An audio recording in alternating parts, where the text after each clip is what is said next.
कहानी सुनाई। भगवान ने पूरी कथा सुनने के बाद मेरे प्रभु ने कहा, बेटा एक बात बताओ,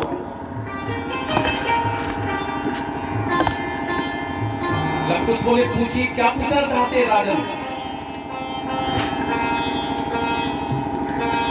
तो बोले एक बात बताओ, तुम्हारे माता पिता का नाम क्या है। एकदम बच्चे छटक कर दूर हट गए। बोले ए राजन, आपको साधु सन्यासियों से व्यवहार करना नहीं आता। बोले क्या हुआ, मैंने कुछ गलत कह दिया, मैंने तुम्हारे माता पिता का नाम पूछा। बोले नहीं नहीं, साधु सन्यासियों के गुरु का नाम पूछा जाता है। हमारे गुरु वाल्मीकि जी हैं और कहते हैं, क्या कहते हैं, गुरुदेव ने हमें पठायो, हम लभ कुश नाम कहायो। गुरुदेव ने हमें पठायो, हम लभ कुश नाम कहायो। अपना परिचय देते हैं, कहते हैं गुरुदेव ने हमें पठायो, हम लभ कुश नाम कहायो। गुरुदेव ने हमें पठायो, हम लभ कुश नाम कहायो। गुरुदेव ने हमें पठायो, हम लभ कुश नाम कहायो। गुरुदेव ने हमें पठायो, हम लभ कुश नाम कहायो। श्री राम जी की सेवा में, श्री राम जी की सेवा में, श्री राम जी की सेवा में, श्री राम जी की सेवा में, गुरुवर कुश दे सोलायो, गुरुवर कुश दे सोलायो, गुरुवर कुश दे सोलायो, गुरुवर कुश दे सोलायो। और संग लायो, और संग लायो, और संग लायो माँ की दुख भरी कहानी। राम कहानी सुनो रे, राम कहानी, राम कहानी सुनो रे, राम कहानी। श्री राम जय राम जय जय राम,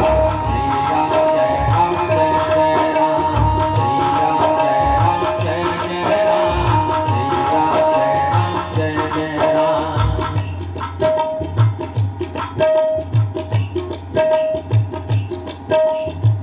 श्री राम जय राम जय जय राम, श्री राम जय राम जय जय राम। श्री राम जय राम जय जय राम, श्री राम जय राम जय जय राम। बोलो श्री राम जय राम जय जय राम, श्री राम जय राम जय जय राम। बोलो श्री राम जय राम जय जय राम, श्री राम जय राम जय जय राम। बोलो श्री राम जय राम जय जय राम, श्री राम जय राम जय जय राम।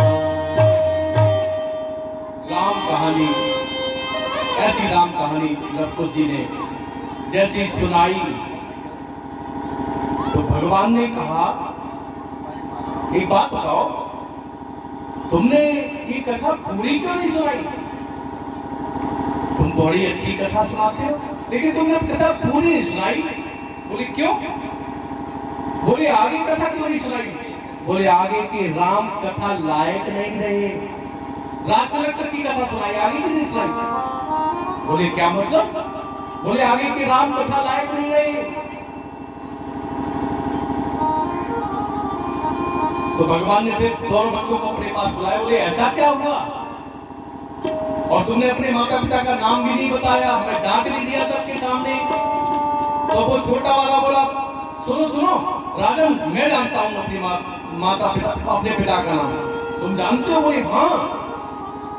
वो लग बोला नहीं नहीं, हम नहीं जानते। तू कैसे जानता है। अरे मैं जानता हूं, एक दिन माँ ने बताया था। भगवान ने तुरंत उसे बुला कर हृदय से लगाया। बोले बताना बेटा, क्या नाम है तुम्हारे पिताजी का। बोले मेरे पिताजी का नाम निष्ठुर है। निष्ठुर। बोले हाँ। तो वो लव बोला, ए तुझे कैसे पता निष्ठुर है? अब बच्चे तो ज्यादा जानते नहीं, जो माँ ने कहा वो सुन लिया। बोले एक दिन मैं बच्चों के शेर के बच्चों के साथ खेल रहा था, उनके दांत गिन रहा था, मुंह ज्यादा फाड़ दिया मैंने, तो मेरी माँ ने डांट कर कहा ए निष्ठुर के जाए। तो मेरे पिताजी का नाम निष्ठुर है, भगवान ने हृदय से लगाया, ये मैं वही तो नहीं तो निष्ठुर हूँ। मैंने सीता को बिना कुछ आरोप प्रत्यारोप के, झूठे आरोप के बस त्याग दिया। इतनी बड़ी निष्ठुरता और किसी में होगी, मैं वही निष्ठुर हूँ। और भगवान ने कहा तो तुम आगे की कथा क्यों नहीं सुना रहे? बोले राम ने जो किया वो बहुत गलत किया, हम इसलिए उस आगे की कथा नहीं सुना सकते। उन्होंने अपनी निरपराध पत्नी को एक छोटे से व्यक्ति के झूठे कहने पर, जिस पत्नी का सब प्रकार से परीक्षा ले चुके थे, उसे जंगल में छोड़ दिया, और वो भी गर्भवती थी। राजन, ऐसे राम की हम आगे की कथा नहीं सुना सकते आपको। बोले याद है तुम्हें? बोले हाँ याद है, लेकिन हम नहीं सुनाएंगे। भगवान उस दिन की कथा वही राम की है, खूब रोए हैं। 14 दिन तक कथा सुनी। अंत में भरत से कहा कि इन दोनों बच्चों के साथ ऋषि को खूब सारा आवश्यकता से भी अधिक खूब धन धान्य से परिपूर्ण करते हुए, और यज्ञ भी इधर पूरा हुआ है, और ऐसे उनके आत्म छुड़वाए। ऐसी ये राम कथा। यहाँ तक पहले दिन की कथा है। एक दिन में भी इतनी नहीं हो सकती। वैसे तो मैं नहीं सुनाने वाला था, ये बहुत सूक्ष्म करके सुनाई है, लेकिन कथा बहुत है, आगे भी सुनानी है। इसलिए गोस्वामी जी कहते हैं दूसरी रति मम कथा प्रसंग। वाल्मीकि जी कहते हैं रामायण कथा रामायणस्यापि, कथा जहां जहां होती है, जिस घर में अखंड रामायण होती है, उस घर में पाप नहीं रहते, और जिस कान से रामायण प्रवेश करती है उस शरीर से पाप निकल जाते हैं। लेकिन अब आप कहोगे रामायण सुनने के बाद भी मेरे पाप रह जाते हैं। रामायण सुनने का मतलब, आप अगर सुनेंगे तो राम जी साक्षात जहां रहते थे, जिस भवन में, वहां पर केकई और कुबड़ी भी रहते थे, मंत्रा, लेकिन उन पर कोई असर नहीं था, क्योंकि वो राम में नहीं थे।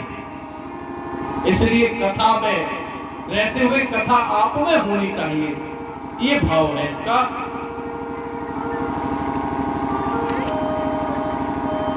गोस्वामी जी कथा को आगे बढ़ाते हैं।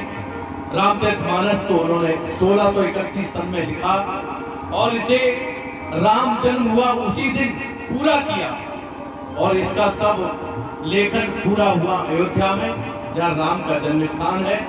और आज हम भव्य मंदिर की ओर बढ़ रहे हैं, आगे भविष्य में दर्शन भी करेंगे।